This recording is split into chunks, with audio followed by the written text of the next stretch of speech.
Hello, everyone. Welcome to Extra Hours for another exciting week. We are part of the Office Hours Global network. If you have not heard about it, where have you been? That's my question. You should have already heard about it.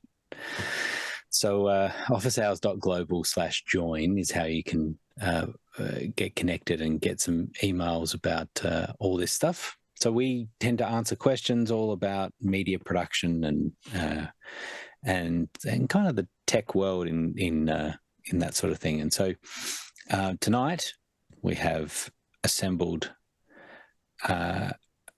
equally an equal part on the panel of people with hair and another part without hair. We have bald versus not follically bald. challenged, I prefer. Follically challenged. Yeah, yes, exactly. thank you. That's PC. That's PC, yeah. But starting off, we have up in Seattle, Washington, Guy Cochran. How are you, sir? I'm still brushing my hair, still throwing in that conditioner every once in a while, but I have to take longer showers. So we're talking about electricity rates before the show, and mine's probably a little higher. I'm sure. Yeah, you're paying for cooling, and we're paying for heating still. Someone that knows all about that is Carl Asmussen, who is just down the road from me in Adelaide, South Australia. Hello, Carl. Hey, everyone. So I think my shampoo budget is probably, I buy like one bottle of shampoo a year. So whatever that works out to be, like $5 a year. Just for the sides? just for the sides and the back hair. Fair enough. You could probably get just the little, the travel ones from hotels. That would last you quite some time. Yeah. I just need to visit a hotel 4 times a year and I'm solved. Yeah. Someone who travels and gets to hotels a lot would have lots of those travel shampoo bottles. Is Jeff Keithley. 1F Jeff. Hello, Jeff. Hey guys, good to be here. Good to be here. Actually, back off the road. I was gone for a couple of weeks, a little over 2 weeks in Cincinnati. Got to spend some time with Taylor and CJ up that direction, and Mandy. It was a great experience seeing some real face to face, not face the screen type thing, and it was quite good though. But whenever you're talking about hotels and shampoo and conditioners and stuff like that, the problem is it's not in little bottles anymore where we're at. It's these little pump machines. So you got to go in with your hands like this. Then what do? Right? So you're just walking around with a bunch of conditioner in your hand. So you get the macadamia nut jar from the minibar, you eat the macadamia nuts, then you just pump all the sunscreen in. I don't have that problem. I just don't have that problem. Usually this has not been a problem I've needed to solve. Let me put it that way. In a very long time. Fair enough. All right. Carl, you would still be getting over the fact that the launch was delayed. Yeah, so scrubbed for a second time today. So this morning Adelaide time.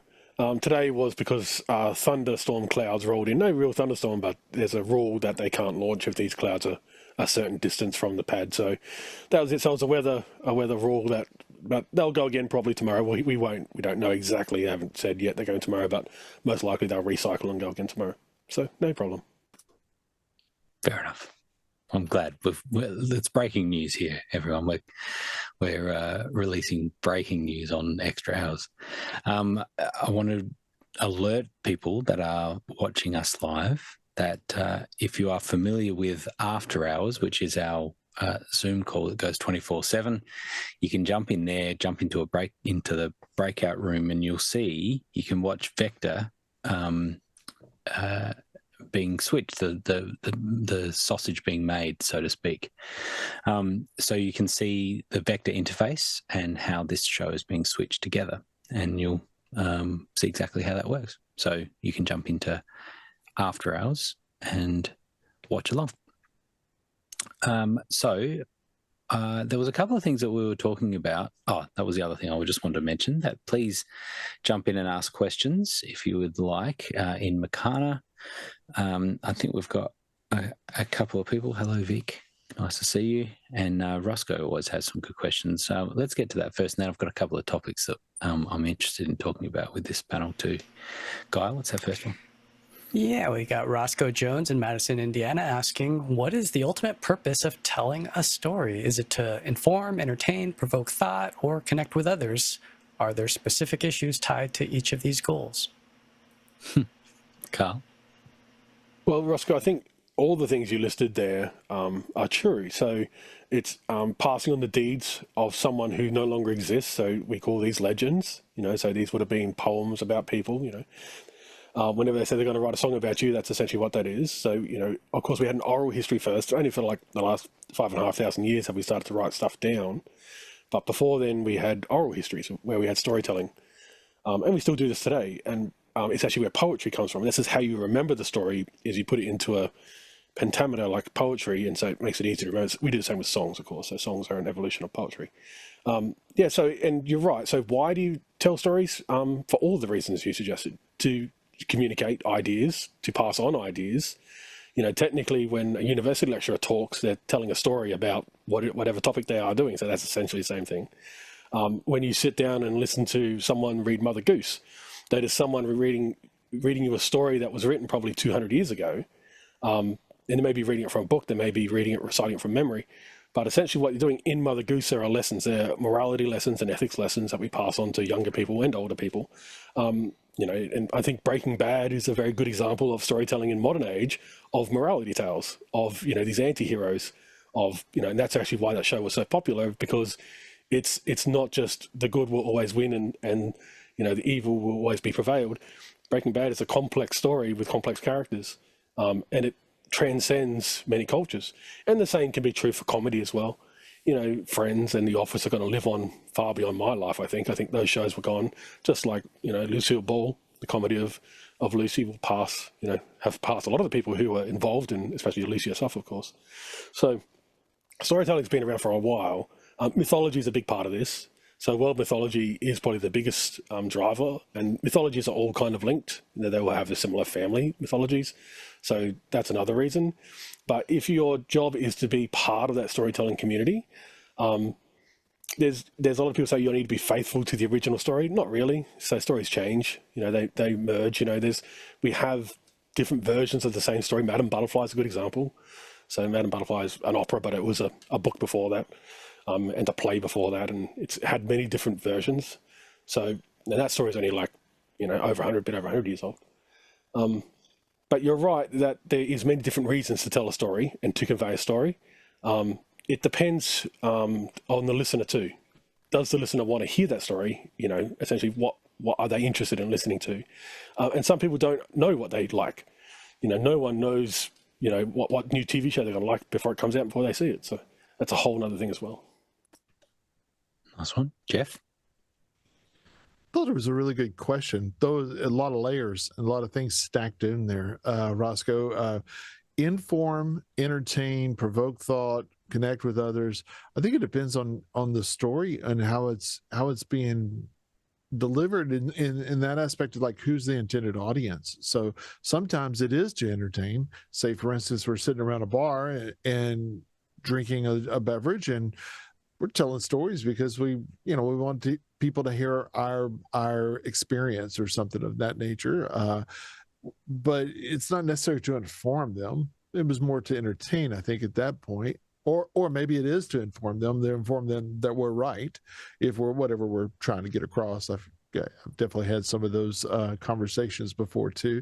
As far as provoke thought, I guess that would be the same thing as inform to me, is because you're trying to get something across. You're trying to maybe lead into the next question.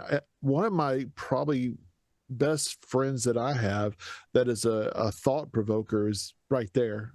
It's like corner in the bottom corner of that. Guy loves to do that. He loves to ask those questions that are like, okay, right there he is, Brady Bunchett. He always is loading up things and is like, what about this? What about that? And I think that is in its own way is its own way of telling a story, because he's steering the story a lot of times too.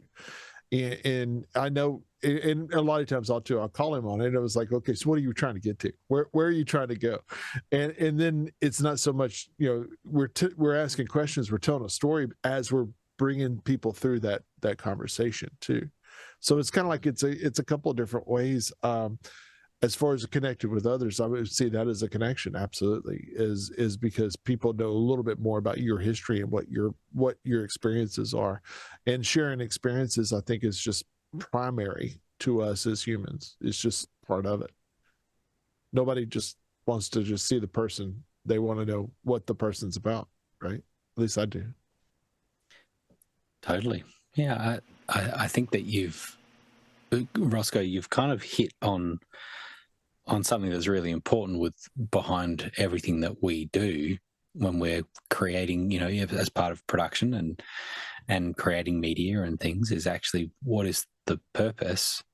And often it does come down to storytelling, whether it's fact or fiction.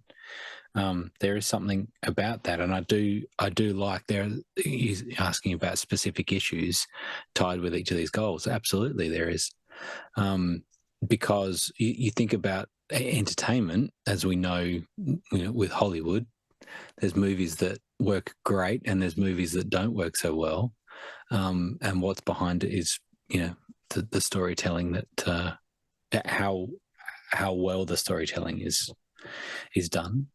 What's interesting with production is that, and we've had 5 years of this on office hours, is that often the stories that are all positive are nowhere near as interesting as the ones that are negative, right? So it's like someone tells you about their holiday, inevitably, I think we know it as well. They've gone on some big vacation, they've traveled around the world, and you hear not so much that we went on this flight and it was amazing, and then we got to this awesome hotel and that was really incredible, and then we went to this theme park and that was amazing, and these are the 5 amazing things. I mean, it just gets boring, right? Instead, we hear flight was delayed, we were in the airport for 7 hours, then we got in this cab and it went the wrong way and they ripped us off, and then we, whatever it is. That's the hero's journey, though. That's part of the storytelling process. There you go. Yeah, there totally is, and I think that we relate more to that. We relate more to the struggles in the story than we do the victories and things. But Guy, you've got more to add? Yeah, I remember in 9th grade, I had a video production class, and they were talking about the political ads and saying, are you informing, educating, inspiring? What's the purpose, and how can you pack in 30 seconds all of this? Can you tell a story in 30 seconds? So commercials can be a really good example of storytelling. Are you trying to persuade somebody to vote a certain way, buy a certain product? So in a way, a lot of this industry is fueled by storytelling, and a lot of people are great at it. There's a guy... there's a little YouTube channel that I watch called VinWiki, and there's a guy in there, Rabbit, and he's the best storyteller ever, man. That guy, he tells stories about cars, and he just knows how to get you in, and you can't stop watching once you get in there.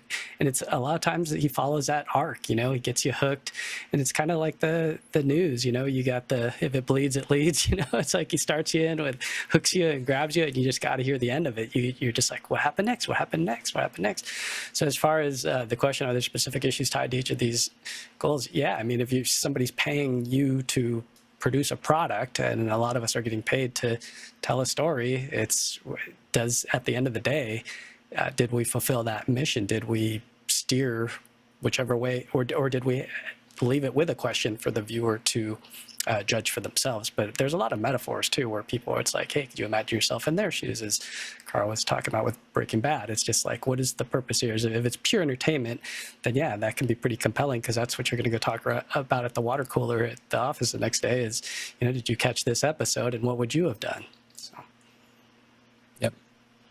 It's great. It's a great question. Thank you, Roscoe. It's a little bit... Rabbit passed away right after telling his last great story. Rabbi? I don't know if it's Rabbit or Rabbi. There's a rabbit and a rabbi walking to a bar. It's definitely Rabbit. Yeah. Okay, good. You got to watch. That's going to be my content pick at the end now. I'll have to pull up a clip. Right. Dude's awesome. Very good. So I wanted to give a chance for a few more questions to come in. But we spoke about a couple of things that were very interesting before the show started. Guy, can you give me a little overview? I was still trying to catch up about the NDI debacle, and then this new format that Vmix seems to be pushing through. Can you give us a little update on that for those people that have not seen Yeah, I it? think Jeff knows a lot more about it than me, but I've gone down the rabbit hole just because I see something surging and I see some opportunities. So I've spent the last couple of days investigating this a little more. So right now it's basically a open source version of NDI. And there's some drama behind the scenes as to why this came about. There's some licensing things that came about with VizRT. So NDI was created by NewTek, and NewTek at the beginning had one way of doing things, and there was an SDK that an advanced SDK and some commercial royalties that were to be paid, licenses and payments were to be made to this new entity that's VizRT's floated up, because basically Viz is now owned by a bunch of investors essentially. So they're held to a different standard than when they were NewTek. And so OMT, as I've been playing with it here in Vmix 29 and OBS. So basically it's like NDI, where I can fire up a sender and a receiver, and I could send a signal across the network. So right now it's TCP. And so that's at the heart of it. That's all you're really doing. And why does this matter for me? I started building a little app just using ChatGPT because I wanted to take, say we have 4 cameras at a venue and it's a huge ballroom, and I have to get cameras I have to run physical SDI cables from one side of that venue all the way to the other side. What I'd like to do is just park something on the other side and convert those 4 SDI cameras to IP, and then just run one cat cable. And that just makes life super simple, especially when it's midnight and you're trying to strike. And it's just like when you're grabbing, 4 SDIs that are 1,000 feet plus, the cat that accompanies each, so it becomes a thing. And so that was one of my reasons, was I have these bird dog encoders that are quad encoders, so they cost big money to convert SDI to NDI. So I started creating this app. First I just asked ChatGPT if it could do it, and it's just like, oh, this is an interesting product. You just go into Visual Code and you just do this. And then I'm like, really? So I'd never used Visual Code in my life, and I started going down this rabbit hole of learning and just copying and pasting code. And pretty soon I've built out this thing. I've downloaded the Blackmagic SDK. I've got a quad card in a Sonnet box. I'm looking at all this stuff for running tests across 4 different machines, pushing stuff all around. Nice. And it's getting close, but that app is on the NDI side, it's called Viz Connect now, and it's $995 to just take a quad card and convert it to NDI.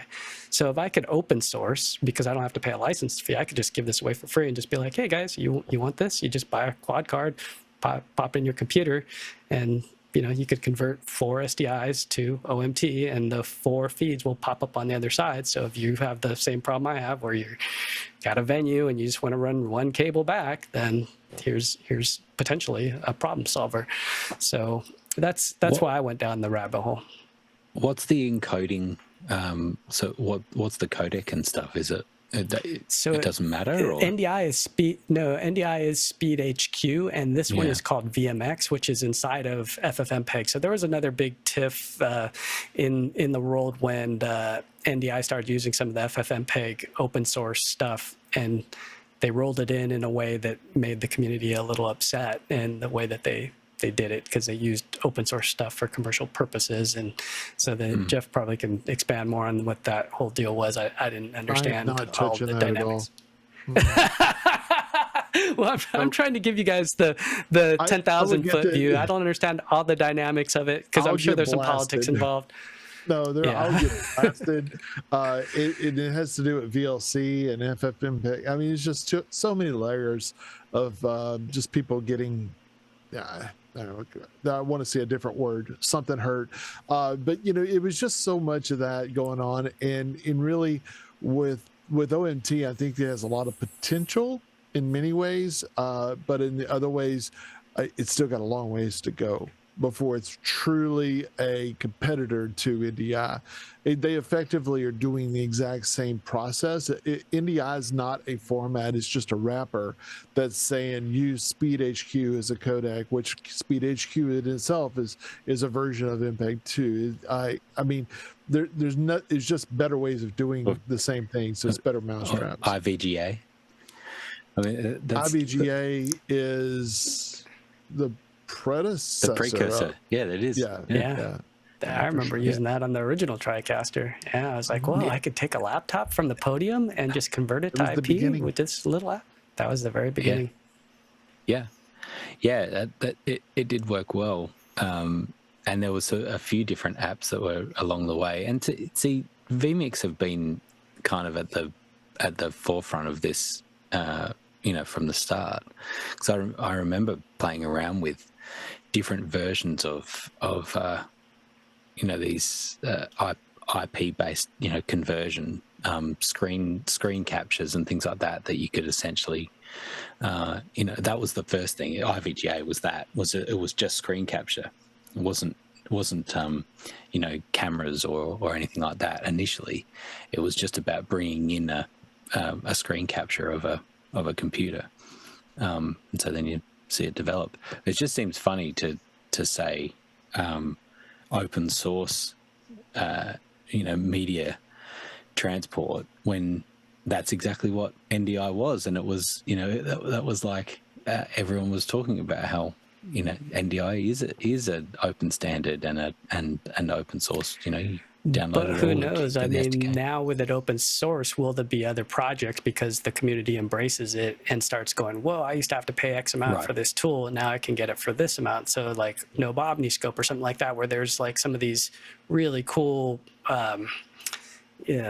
waveforms, vector scopes that cost, a couple $100. Like, will the community embrace saying, hey, I'm just going to, for the good of the world, give this away for free and toss it out there? Like, I'm hopeful that we'll see more of this, that the community embraces this and says, hey, I'm just going to build it and give the tool out for free because I think it's the right thing to do.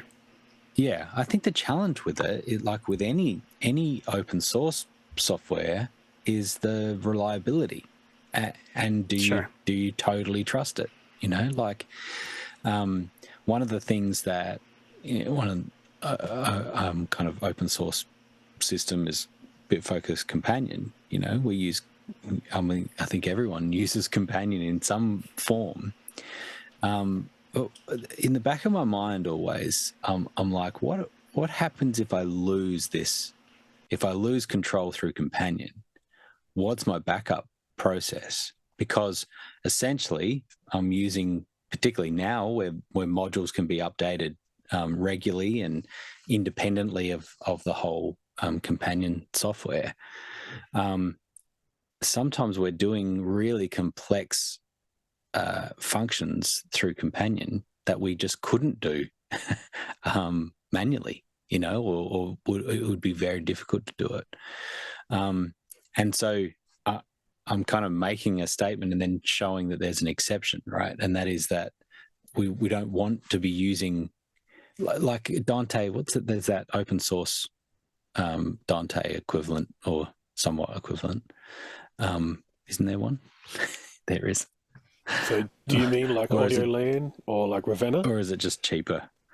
Whatever it is. Ravenna doesn't have quite the licensing fees. I guess that would be the closest thing. That's Audio Lane as well. It's not free. Audio Lane is another one as well. And then it's just using the standard itself. AES67, the standard itself is another one. Right. So some of those where I'm like, well, no, I double down on Dante because of the reliability of it. And when I'm being paid well to provide a service, then I don't want to be at a point where I say, oh, that broke for whatever reason. Why did it break? Oh, because I'm using some free, duct tape and WD-40 to make it all work. You know what I mean? And so I don't know, but in the kind of non super high-end commercial world, I mean, there's lots of or the non-critical things. So sometimes I'm still like that with NDI, that I don't apart from the cloud, I don't use NDI in mission critical environments, but I might use it for backup or a feed out to an overflow room that's not super critical, or something monitoring, or all of that. I may do it there, but if I lose it, the client isn't yelling and screaming at me. In that instance, I'll be using something else. So that's the context. I wonder how a new format like this gets adopted, and then how does it get used in the industry, or is it more non-for-profit? It's a non-for-profit standard, and it's being used in the non-for-profit sector, and maybe that's all right. Well, we've seen no camera manufacturers jump on board, but I am in the GitHub and I am seeing BirdDog asking questions about ARM chips and SoCs. So that's shots fired. If BirdDog's already in there asking the question about the binaries and all this stuff that I don't understand, but Major was also. So there's an interest there for sure. I mean, because a little 4K Major encoder could be $900 just to convert HDMI to NDI, and that's $900. I mean, and a big chunk of that licensing fee goes to Viz, so for that hardware. So when I asked ChatGPT this question, it said, "Hey, PTZ Optics would probably be the first out of everybody to put OMT as a output option on theirs, just because they have inexpensive cameras that are everywhere. Maybe not, but it had said that would probably be the first step, is some manufacturer that doesn't have the big name like Sony or Panasonic or one of the Canon, any of the big players, somebody small is going to put it in there just to make the camera much cheaper. So now this $400 camera becomes maybe a $300 camera. Now you can get 3 of them because they're so inexpensive, because you're not paying the licensing fee. That's one of the things that NDI does have in it, is the ability to use the metadata in order to move around and carry a VISCA type control over it, so camera control. So there are things missing in OMT still that are not there, that to really do one-to-one comparison. That's right. Yeah, it'll be a period of time before it'll be truly parity level and be able to be used. And there are people that are just hard out about, I'm not going to use it if it doesn't know multicast, and those things too.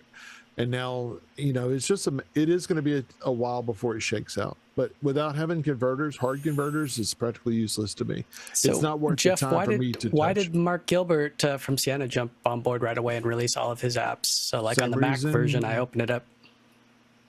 Just from money. What I understand, I'm going to say this without throw you on the spot, just fire. So thanks, guy. From what I understand that I can share is, it was the same concern of, if we have something that we're having to pay per licensing fees for a piece of software and endorsing an SDK, it would be better to have options. And Sienna's never, Mark with Sienna's never been one, this is the only way to do it. It does use NDI inside the engine. The NDI is called the now ND processing engine. It's never been called the NDI processing engine because NDI didn't like that. So they're naming, they have very specific things that you can do with using NDI as part of it. Like you can't have, they're very specific about that. So that was one thing in the past that they got passed, but whenever he's adding a different modules in to do transcoding, I mean, it could bring in SRT, it could bring in NDI, it could bring in RIST, it could bring in all these different formats and flip that to a different format. So it's a transcoder of many ways. So for him to add in OMT, it makes perfect sense. And to be honest, they were definitely more positive about it. And as a matter of fact, Ian, good to see you, Ian, and saw you in the chat. Ian mentioned there are a lot of free tools from Sienna about OMT because they want to support it, and they want to not have all their eggs in one basket. And that was the big worry from a lot of software developers. Our friend Joe at Central Control was one of them himself, and he was definitely a smaller developer, but they were talking about really big numbers, and there was no way to gauge what the actual SDK was going to cost these small developers. That was the problem. They came in and said, these are the rules, they've changed, but we'll let you know how much it's going to cost you. And so everybody basically threw up their hands and said, well, if you can't tell me what it is, I'm just going to not use it. And I'm not going to use 6.2 from here on out. And so then it came to a point too, is the verbiage kind of said, well, we're not just going, it's going to be retroactive for all versions of that. And if you don't go to the new SDK, I mean, it was not well written at all. So it's good that they did backtrack on it, and I support that they saw the folly that they were working their way down, because where they were headed, it was not going to be good for the industry whatsoever. And I think they've got it sorted now, but it's almost with OMT, it's a little bit too late, because it sparked Tim and Martin with Vmix. That's who's behind OMT, and that's who sparked them to come up with their own version of handling this, because they didn't want to be tied down to something that they didn't know what was going to be the end. And that's hard to develop a piece of software to use any type of format if you don't know what it's going to cost you down the road. It's like, oh, I sold let's just pull a number, 10,000 pieces of software. It was free. Now it's going to cost me this. How do I go back to those other 10,000 people if they want to update? What do I charge them in order to update it?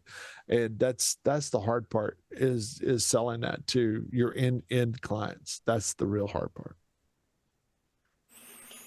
Yeah, and just so people can see what it looks like, this is Vmix 29 beta.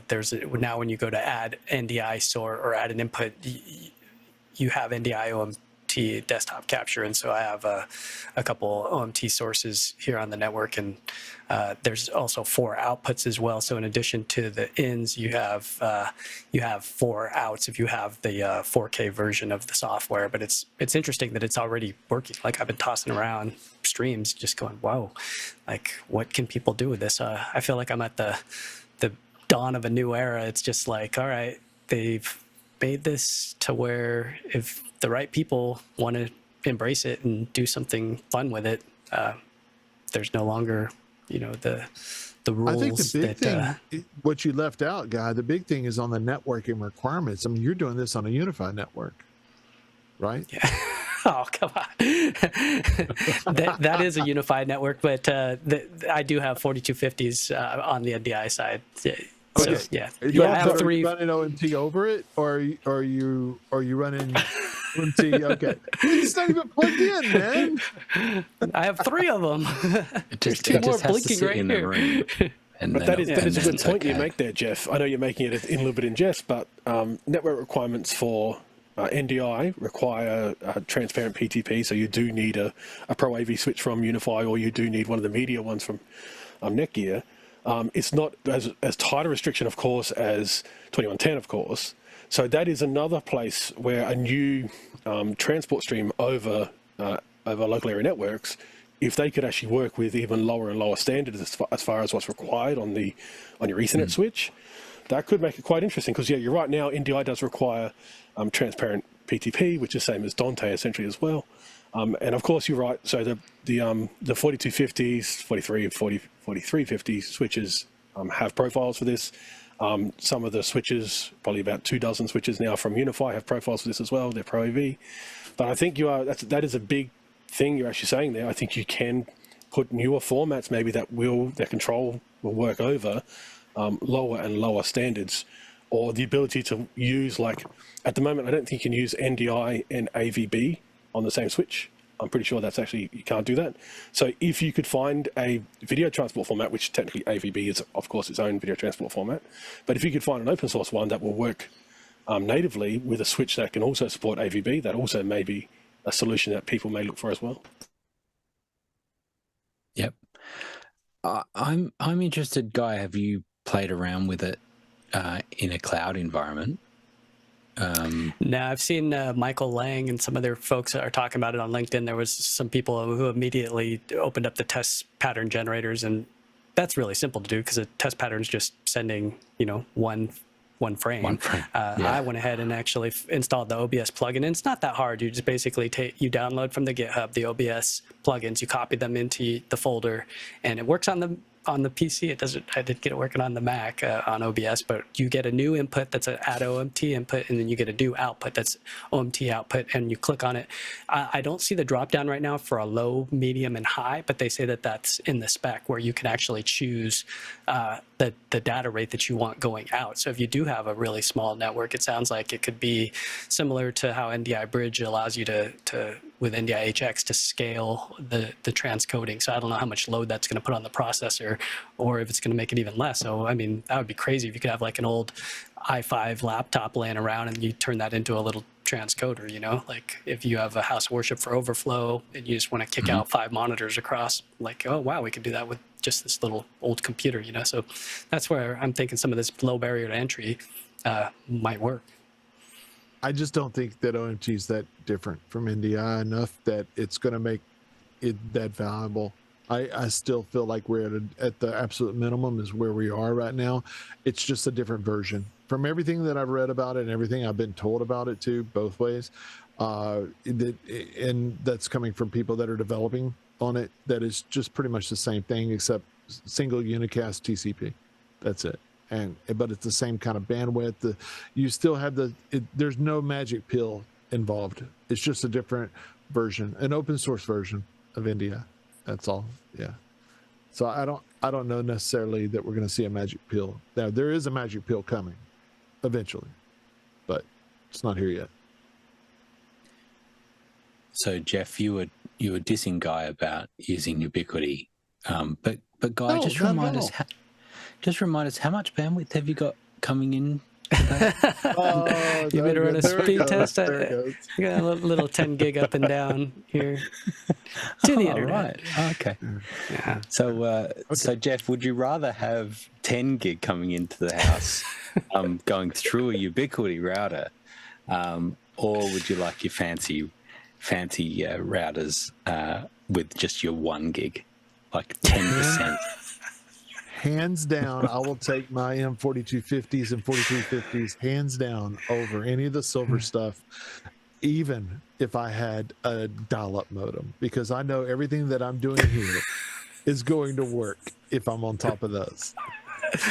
And I can see a stream out the dial-up, so at least I know it can all work here. That's it. Yeah.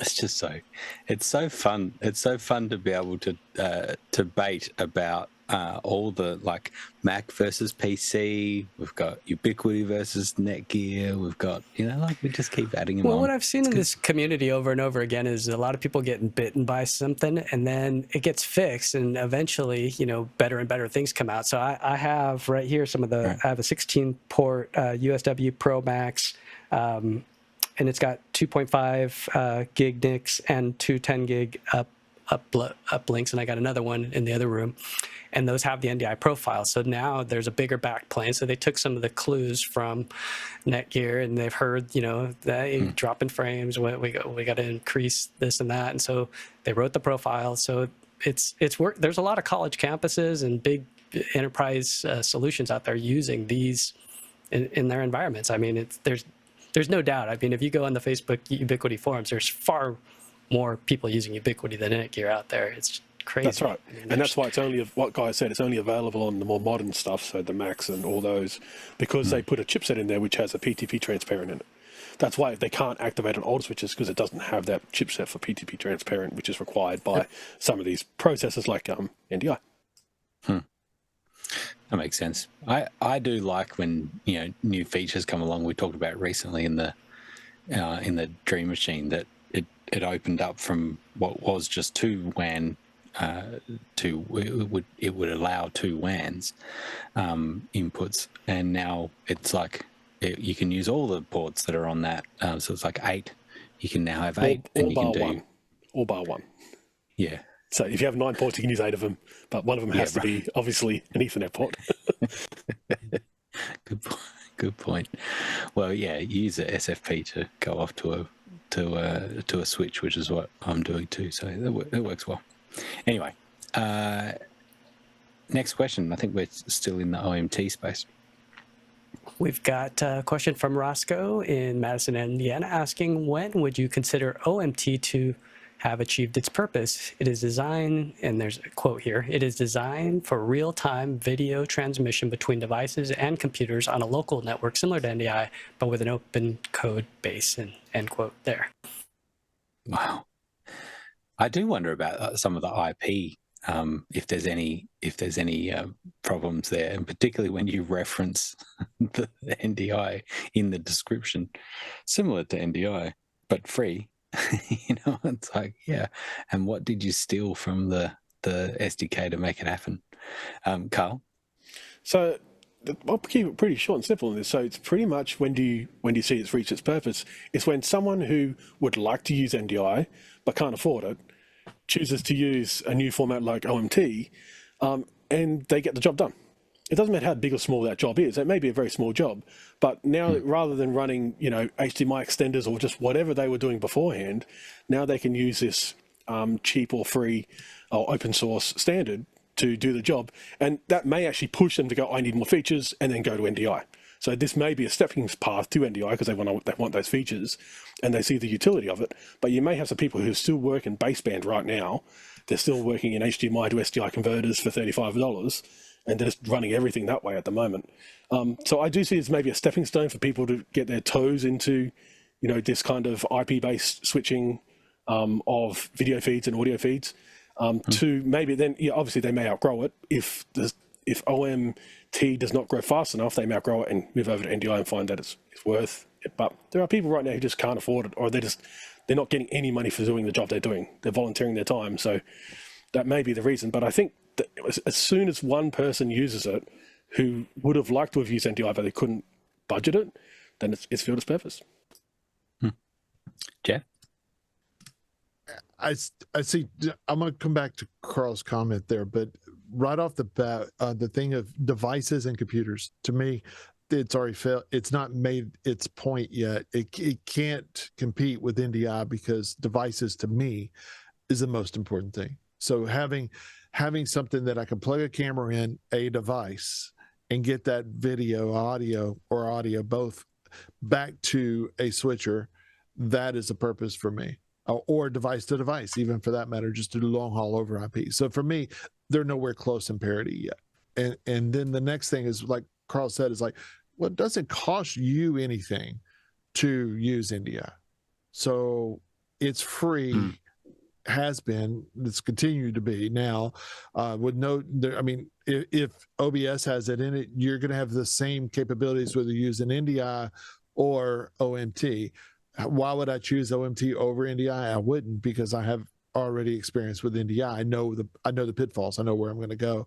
So then the same thing is, if it's not costing us as the end user, it's never costing anybody because you're choosing tools. So OBS is free. You can use it with NDI. It's not easy to get to, in my opinion, it's not easy to use OBS with NDI. Because it's not just like inherently built in. I would use Vmix with NDI. Yeah, I use Vmix from time to time. I would use other tools with NDI, but I would not necessarily go out of my way to use OMT just because it's there, just because somebody's not paying a royalty. I would still lay back on NDI myself. Guy? Yeah, I think it achieved its purpose by making Viz back down once they saw that these guys were serious. That was the real. They backed down. It immediately worked. So it's kind of like the tariffs, with Trump. It's just kind of like, hey, we're going to do this, and already everybody freaked out, and it achieved a purpose. The other thing is Microsoft released a patch, and it broke NDI. So if somebody wanted to use for those few hours, if they knew about OMT and that it works with Vmix 29 and OBS, it would have worked. They could have solved their problem because it's just TCP out the gate.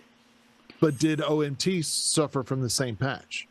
I never got because it's TCP. It's TCP. Yeah, the problem was with our RUDP and UDP. So if you go to NDI Access Manager, I never see it because I don't use TCP. UDP, and I use TCP unicast on everything I do anyway. because in the cloud, Gotcha. UDP is pointless. So it's all TCP unicast anyway in the cloud. And even on my local networks, I never turn on multicast either. It's just basically TCP unicast for everything we do. So I never saw that patch, but I also was not in a production at the time. I was in a production, but I was on a truck, a very large broadcast going worldwide, and there was no NDI anywhere close to any of that truck. I basically was using string to hold together some of the network. It felt like tin cans on either side, kind of thing. They were so far from what we're talking about right now, so far. It was just one of those things. But I was reading the forums and I had clients reaching out to me with problems. I'm like, okay, well, do this, and finally we could roll back. But I never saw anything that said that OMT was free to clear either, free and clear to work. But it makes sense that if it only broke the UDP side of things, then it should have been fine. Next question. Next one's in from Tlaloc Lopez Waterman in New Mexico, USA, asking, does OMT support transparency alpha? It does. Do we know? Oh, yeah, it does. Yeah, there's alpha. That's good. That's what I was going to say before. It was like, is this like an NDI 3 or 4 or something like that? Like it's because like Jeff says, it's got a long way to go. But for the basics, what it's doing right now is unbelievable. And again, when I keep saying that, I hope it embraces. Like when you go to the GitHub, there's only like a handful of discussions. You go into the Vmix forums, there's only a handful of OMT discussions. But you go into the video engineering Reddit, and there's like 120 people talking about it. You go on LinkedIn and you type in OMT, or in the circles that I'm in on LinkedIn, there's a lot of people excited about it. So that tells me that behind the scenes, there's managers talking to managers going, hey, where do we put our stake in the ground? Like, is this something we want to get behind, or what can we produce? What can we make money on, or how can we help get our brand out there by giving away some free tools? Because if Mark Gilbert was able to just push a button and throw he spit his stuff all out fast. Like if you open up his download, all his tools are in there. And they look just like the NDI tools. They're named the same. They act the same. You double click the test pattern generator, it's the same test patterns. Everything works. All that stuff. I've been beating up on that. All he was changing was a codec, though. It's relatively easy to bolt that in and then build. And that was the point. Apps. Yeah. Cool. Next question. Next question is from Kenny Hampton in Greenville, Illinois, asking, educate me, please. Wasn't NDI developed by Blackmagic and then allowed for use? Or was it licensed out to manufacturers? Who owns the code to NDI? Jeff? No, Blackmagic had absolutely nothing to do with it, and will not have anything to do with it for as long as Grant is around, is what I've been told in pretty much those words. It was developed by NewTek, and NewTek, it was originally IVGA, as we talked about before, and that was the original method of moving data over a network to be able to bring in something with at first it was just rescaling, and it was like a virtual screen monitor or a virtual capture, and then that brought it into the TriCaster at the time, and then they took that from the next step and moved into video formats, and then the ability to move at that point it was actually lower bandwidth than what the screen capture was doing, and then added things in later down the road like the ability to have in alpha and also resolution independence, so it's not just related to just data that is 1920 by 1080. It could be any size practically, and same thing for audio. You can have multiple channels of audio that's literally unlimited on the number of channels. As long as your sender can send it and your receiver can decode it, you could actually have as many channels of audio as you want. So no, Blackmagic had nothing to do with it. As far as who owns the code, VizRT is who owns the code, because they bought NewTek, and NewTek had NDI. That was one of the main reasons, guys, that they bought New Tech. Yeah. This was a big thing, and they spun it off into its own company, and then decided no, that didn't work, so we're going to spin it back into, and now it's all under the One Holdings. VizRT is a publicly held company by a lot of private equity, so that's how they're operating. Carl? So pretty much everything that Jeff said as far as the ownership. Now, what Blackmagic have is they have their own solution. So what I'm showing here is this is the data rate. So NDI HX, this is the first version of HX. As we can see, it's a small data rate. HX3, which supports 4K, a little bit higher. Then we have RTP and SRT. This is kind of a Blackmagic flavor of these two. This is the data rate. These are all relative. And then we have the high bandwidth NDI, which is based on MPEG-2, which is the one that's been around a bit longer. As you can see, it has a higher data rate again. But these first 4 data rates, the blue, purple, green, and the yellow, they will work quite nicely on relatively priced, switches under $1,000, probably under $500. So I know the 4250s, you can start at around $400 or $500. So they will all work nicely there. Then we move into Blackmagic's IP10, which is only for 4K 60. It's not for any of the other formats as far as 2110. And then we have 2110, and I'm showing here for 4K 60 as the base rate, which is 12G SDI. So now what I'm showing, now you may look at these and you go, well, obviously there's more data rate in the Blackmagic 10, which is very slightly compressed, or the uncompressed, which is a 12G SDI. But the truth of the matter is, it's actually a lot more than that, to be honest. So really what's actually happening here is if we take a look at the real data rates, this is how much you're throwing away with all of them that are not either uncompressed, which is 12G or 2110-20, or even Blackmagic's IP10, which is, as you can see, it's very slightly compressed compared to uncompressed 4K 60. So, and again, only 4K 60 is compressed in the Blackmagic world. 4K 30 and 1080s are uncompressed, so they're uncompressed. So, as you can see, I'll make it a little bit larger here so you can see the comparison. That the first 4, so blue, purple, green, and yellow, work on relatively cheaply priced networks. The other 2 don't. They require much more expensive networks. So we're talking switches that start at around a $2,000 mark and go up depending on your needs. And obviously, even though Blackmagic has this slightly compressed, they simply do that so you can get it into a 10 gig switch and not into a 25 gig or 40 gig switch. So you save a bit of money there. But this is a real data rate comparison. So when you're talking SDI or HDMI, that's red. So the red one is HDMI, SDI, or 2110-20. The orange one is Blackmagic's flavor of 4K 60 or 12G, compressed down to around 10G. And then everything else here is SRT, RTMP, every flavor of, pretty much every flavor of everything we've been talking about fits into those other 4 tiny ones. So you need to understand, if you're going to do chroma key after the fact, if you're going to do any processing after the fact, you need to remember that you're throwing away an enormous amount of information before you get to do those processings. Okay, your keynote skills there were impressive, Carl. Did you do that while we were talking? Yeah, so that's why it's a bit basic. I saw the question come up. There was actually another question that came up that was kind of similar, and I thought, okay, I'll just make it blocks. Just keep it simple. Nice work, well done. I didn't get any memo about we had to have a keynote prepared or anything like that.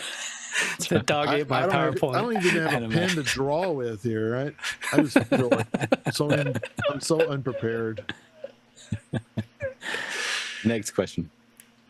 Next one's in from Talal Lopez Waterman in New Mexico, asking, what's the network saturation in comparison, OMT versus NDI? Guy? Yeah, so here is the GitHub with the actual data rates. Can you make that into a keynote, Guy? That's that's too basic. It's too basic. Oh sharing. Man, I feel ghetto now. Okay, this you can see that there's a high, medium, and low, so it's almost exactly. So like 1080p 30, I usually give 120 megabits. So it depends on how much motion's going on and how efficient the codec is. But the Vmix codec versus the SpeedHQ. So they say existing support for codec in FFmpeg, which is the VMX, aka Vmix codec, and royalty-free and patent-free accepts 8-bit, 16-bit workflows, uncompressed audio, and then it's TCP protocol, and it's actually, yeah. So there is metadata. I think Carl was saying that, yeah. So that's something that I saw Mark Gilbert put something up in one of the FFmpeg. Actually, it wasn't Mark. It was somebody else who put something up about a standard for this metadata because they didn't want the formats going all over the place for how to embed that metadata in there. But basically, yeah, you're getting the same. If it's TCP, you're getting same kind of transport mechanism. So it'd be one-to-one, same as NDI. There's no real difference there. Well, so as far as saturation on the actual network itself, if you have a 10 gig network, I think you can easily support 8 cameras, 10 cameras, 12 cameras. So, and that's true for NDI or OMT. I think that's true either way. It's only when you get to 2110 that you're into a different world. But I think for these compressed, these H.264, H.265 compressed formats, or FFmpeg, these in the back end of that, of course, for OMT, I think, or MPEG-2, of course, for the OG NDI, I think they fit quite nicely onto essentially gigabit switches for most people. But a 10 gig switch, you can handle 4K 60 quite nicely. And 1080p 30, as Guy showed, yeah, you can fit 8 of those quite nicely onto, probably 6 of those comfortably onto a 1 gig switch, which everyone has in their back pocket these days. Mm-hmm. All right, next question.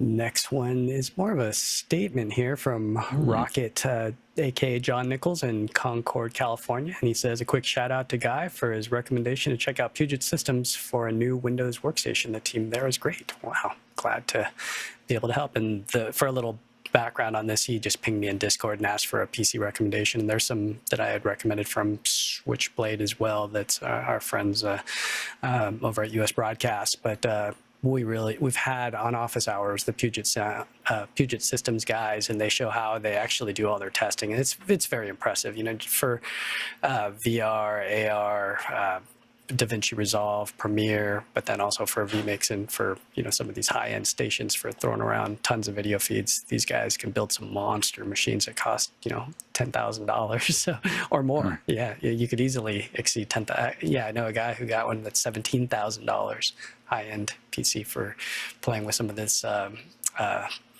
Blackmagic 4K streams with the green screen, with the Ultimats, with Unity. Or not Unity, what's the virtual environment, Unreal Engine. So he's doing what Socially Used doing here locally in Seattle. And when I asked how much that computer cost, $17,000 for, wow, you can get up there pretty quick. Yeah. All right, last question there. Last one is in from Zach Stallsmith, and he says, what's everyone been working on lately? Yeah, Carl? So with me, it's actually, I'm looking at developing some education content, if that makes sense. So I don't know exactly where the portal that it will end up in, but I've been asked to do this from a few people. One of the people is a friend of Office Hours. Let's see if I can just press that there. So nice. Sienna, a friend of Office Hours, who was recently just in Starbase in South Texas, she's been pushing me for a few years to actually make some educational content to put up on a portal, maybe YouTube, maybe wherever.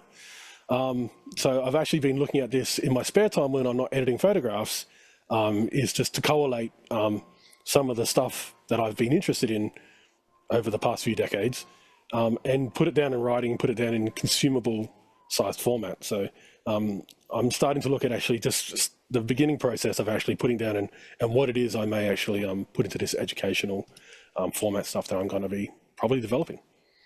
Very cool. That sounds really exciting. I mean, if your 2-minute keynote is anything to go by, I think it'll be great content. So Jeff, what do you got going on?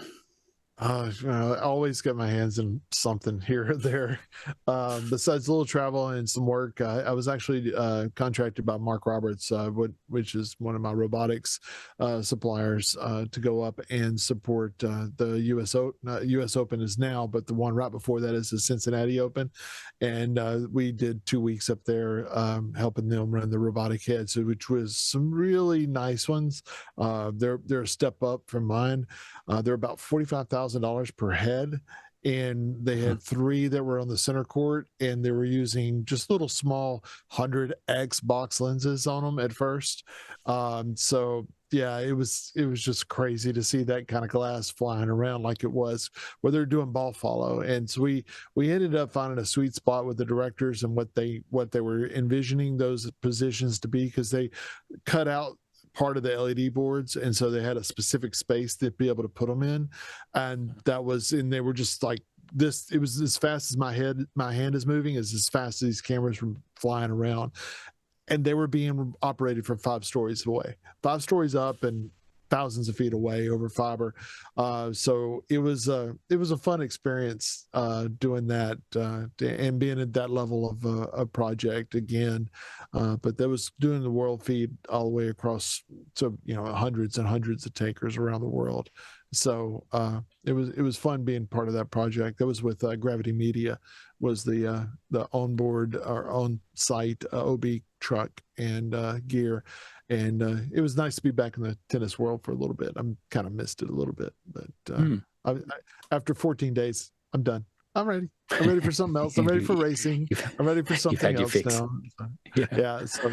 So we got back, and my son and I took apart the bottom back end of our Tesla, our Model S, and dropped the back end, the drive unit, and split apart to rebuild the rear end on it. So that was just a little side project that we did yesterday. As you do. That's awesome. Guy, what do you got going on?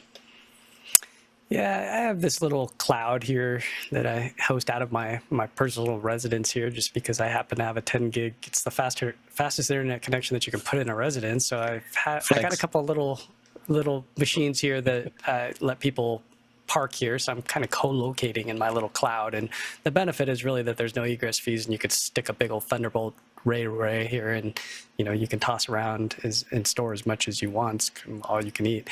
The bummer is that if it goes down, it goes down. So, but it hasn't ever gone down. So that's the cool thing. And I've got a small backup. So I bought some racks, and I'm getting UPSs and looking at a generator, and so all this stuff's getting a little crazy. So then at some point I just go, well, why don't I just move all this to AWS? So there's part of me that just says, hey, play with a little of this, and kick it up to a reasonable amount, but don't get too carried away. So right now it's kind of an experimentation that's making a little bit of money. And then I just been freelancing a lot, doing PTZ camera operations. So I'll go out on site, and that's my bread and butter right now, as I go out and control a bunch of UE 150s and go do various shows. So that's fun, because I get to see real world what's going on the ground, and see all these baseband and typical productions, and then I go, hey, I could have a friend that could be in the Philippines, and he could monitor and color correct and shade these, instead of me trying to operate this many cameras and missing 2 because I only have 1 joystick. Let's look at some ways of doing this in the cloud. So I love the opportunity to mix these 2 up, where it's like get on the ground, get the real world problems, and then go, how can we solve them with software or hardware or people? So that's what's exciting to me right now, is just that people don't realize all that you can do now with things like NDI Bridge and Tally and comms with Unity comms and tying in and Dante. They don't get it. They're just still stuck in that world. And I see why. Like I see the resiliency of a pinning farm on site, where we have to set up 4 Zoom Zoom computers, and I'm like, I have Zoom ISO in the cloud, I could just zip and they're just like, no, this is the way we do it. And I'm like, right. But yeah, it's interesting to see what's out there in the real world and how people are still kind of old school, but I understand why. There's no room for failure.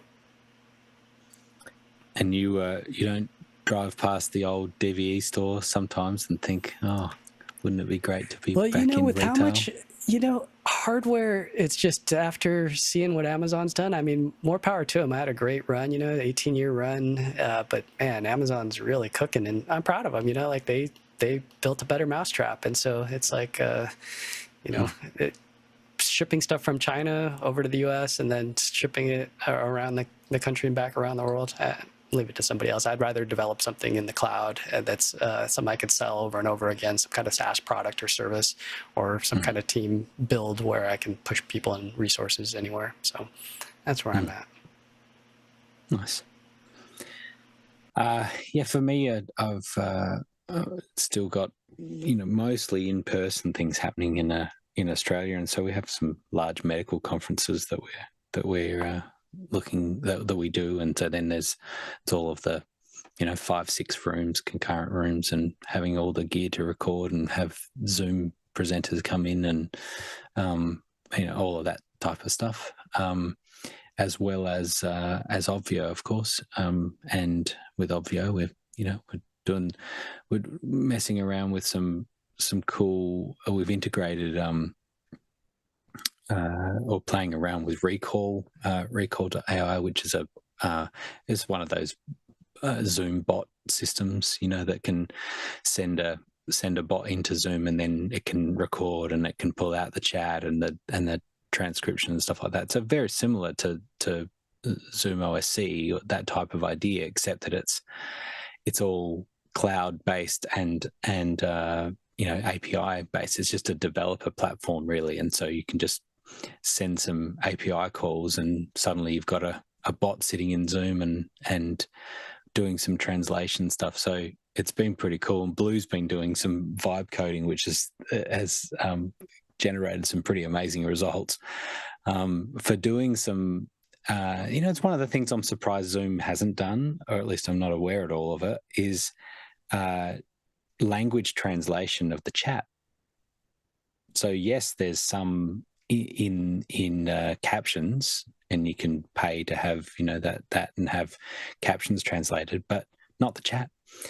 And so we did that, just getting the chat coming out as webhooks and converting it, with Google Translate or ChatGPT, and having a simple web page that just shows the chat in whatever language you want it to be, which is really cool. So you can imagine on some of these large events where they can be in different languages. Now we can see it all in the language that you want to see. You can see the chat. So simple little tools that you can play with. Cool. All right. On to content recommendations. Jeff, what have you got? I think the last time I was on the show, actually, I had mentioned that show that I always fall asleep to. And I finally made it to the first. No, I'm already sleeping at that point. So I'm barely waking up. Morning shows aren't good for me. I can do evening. I can do this every night. That's not a problem. I'm a night owl by habit. So no, the Foundation, and yes. I finally got into. I finished the first episode. I got halfway through the second episode, and I'm still feeling like it's a good story, but it's so slow. So I moved over to, and I don't know if it's because my algorithm picked it up or whatever, but I've been watching a bunch of shorts refreshing the 3-body problem, which is another sci-fi type show, and that I can't wait to the next episode or the next season comes out, because that one to me is really cool, really different. Okay. But that's my 2. I guess I get. I've got to get round to that. Yeah, nice. Very good. Carl, a little documentary series? That's right. So this one, it accompanies with a website as well. So if you'd rather read a blog version or watch the video version, so it's World History Encyclopedia. So they have over 400 videos on their YouTube, which is great. But again, if you personally prefer to read it, so this is highly curated, generally from academics from universities all around the world. And I guess their model is similar to they're a not-for-profit, so they do require funding to pay these academics to write these things and make these videos. So, it's very similar in a way, I guess, to how the back end, I guess, of other platforms. Not like Wikipedia. Wikipedia is a little bit different because that really what you're paying for there is actually the service backend. So the actual infrastructure to run the computers, that's really what your donation pays for there. This is different. You're actually paying for academics to actually write the stuff, and then it becomes free. And I guess that money also pays for the back end. But World History Encyclopedia, if you go to the website, you'll see the written articles, and the written articles will lead to video articles. But yeah, I'd say that this is actually, if you're interested in history or if you're actually studying history, it doesn't really matter what history. As I say, it's world history. At the moment, they've got a lot more done in what we call the classics, so Greek and Roman, but all the others are coming along. So I think they have like a counter to say how far behind they are. So they say like we're not 100% on everything we'd like to be. So they kind of have ideas, but yeah, there's a lot of articles. They're really good articles. They're actually vetted. So this is almost like academic papers brought down to the level of a blog. So they actually are peer reviewed, these articles. So and they do talk about contradicting beliefs in history because we don't know everything. So it does portray what many different historians may have said. So it'll give you three outcomes for maybe what one side has said this and another group have said this in history. So who wins the war usually gets to write the history. But we do have information from the losing side, and that will be inputted into the article as well, which is kind of rare. You don't normally see that too much in textbooks. It's always the winning side that gets to write the textbook in a way. So I like this site for that reason, is they do point out the gaps in the knowledge, and they also point out the contradictions between which side is actually writing the story. Nice. Another good one. For me, I haven't been able to watch much streaming as in Netflix and all that sort of stuff. But the thing that I'm increasingly, Jeff, you'll appreciate this, is I've been listening to and enjoy listening to Windows Weekly on Leo's, the Twit network. So obviously I've listened to MacBreak Weekly for many years, and just in recent times, in the last few months, I've been listening to Windows Weekly, and I just really like it. Paul Thurrott does a really good general analysis of what's kind of going on, and isn't just always strictly Windows, but yeah, I really like that. You surprised by that, Jeff? I mean, every once in a while, somebody finally does wake up. So, I mean, I do use it to go to sleep, to fall asleep to. So that. Understandable. I want to thank each of the panelists. Thank you. It's a fun little discussion. I didn't get my content pick. Wait. Oh, sorry, dude. Oh, sorry. I skipped over. Sorry, Guy. Go ahead. The dog didn't eat my content pick this week, so I got one. It's a very simple one. It's and some of you have probably already seen this. It's inside the NFL, the Super Bowl halftime show, and I've been watching a bunch of these. But you get to learn a lot by hearing a show caller call, a TD react, and the pacing and the cadence. So I know I've been in Jeff's truck, and I've seen people on Grant's team cut, and everybody's got a little different rhythm. But I've also been on the other end where I'm the camera operator, so I get to be boots on the ground and know that experience of what shots I can get, what's physically possible. And so it's interesting to see it from this side and look and go, hey, why are they making those decisions? And I like to give people options. Like I work with a guy now that I can almost tell, I'll look at the multi-viewer. So this is the nice thing about being in the seat that I'm in, is I can see the multi-view of all the cameras. So I go, what tells the story? Like Roscoe's question earlier, how are we going to go from here to here to here? So I line everything up as if I'm the TD. So learning how other people react and giving them their ins and outs so that they don't get stuck. If somebody walks in front of a camera or something happens, they always have somewhere to go. So it's little mindful things like that. So I recommend people watch some of these behind the scenes. I've watched a bunch of church ones because everybody's a little different. Some people don't have to tell the camera operators what to do because it's all automated. It's all they've already got it, everything scripted. They've rehearsed it and they already know that, like, you don't have to tell Bob on 2 to rack because it's already in the script and he's already going to do it. So, but it is interesting to watch how some of these big leagues do it. It's really cool. The one you just showed, is that 9 years old? Is that the one? The Hamish Hamilton, Yes. the inside the Super Bowl 50 halftime show. Yep. I'll put a link in the chat as well. I mean, not that much has changed as far as switching cameras goes. So it's obviously still very valuable. 9 years ago, be pretty similar. Yeah, that's cool. I love that. There's a house of worship that I was chatting with the tech guy, and they were talking about how they would do their midweek rehearsal, and so they would sort of get together. That some of the tech team would come and they'd be shooting some things. And what was super cool, but what I liked about what they did is that they would record that whole rehearsal, and then they had their own sort of automatic file server that made that available to all the people that may not have been able to come for that rehearsal, and so they could see it all, and they would record the multi-view, which was super cool. And so then I suggested, you should record your comms over the top of that as well. And then as you're hearing it, as the director is calling things, they could also be calling things like, hey, camera 1, that's a great shot. That's exactly what I'm looking for. Or 2, that's almost there, a bit more headroom, whatever it is.